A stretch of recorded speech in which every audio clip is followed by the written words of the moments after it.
Mag-uumpisa ang 12 days suspension ng It's Showtime sa October 14, 2023, Sabado. Kumpirmado na ang replacement nito ay iho-host ni Luis Lucky Manzano.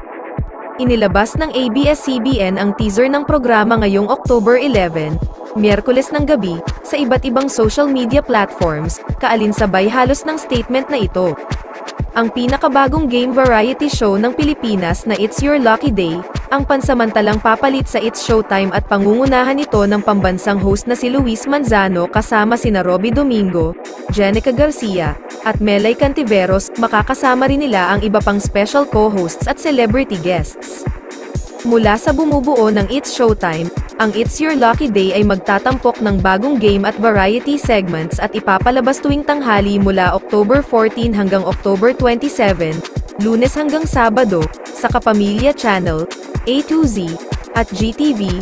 Mapapanood rin ito sa Kapamilya Online Live, I Want TFC, at TFC. Inaanyayahan namin ang mga manonood na patuloyin ang swerte sa kanilang mga tahanan at makisaya kasama ang buong pamilya sa It's Your Lucky Day. Tampok din sa programa sina Andrea Brillantes, Francine Diaz, Kyle Echari, Seth Fedilen, Negi, Long Mejia, Petit, at Divine Tete. Papantay lang ba ito sa ratings ng It's Showtime, bababa o tataas? Ano kaya kung kabugin ito ang Eat at Eat Bulaga?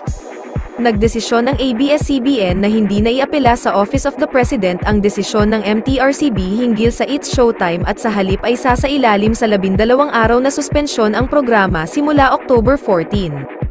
Ang suspensyon ay nag-ugat sa mga reklamo laban sa It's Showtime hosts na sina Vice Ganda at Ayon Perez, dahil sa umano'y ginawa sa segment na Isip Bata ng palabas na ipinalabas noong July 25, si Perez, sa segment, ay nag-alok ng cake icing sa kanyang real-life partner at co-host, pagkatapos ay sinandok ng Private Benjamin star ang icing.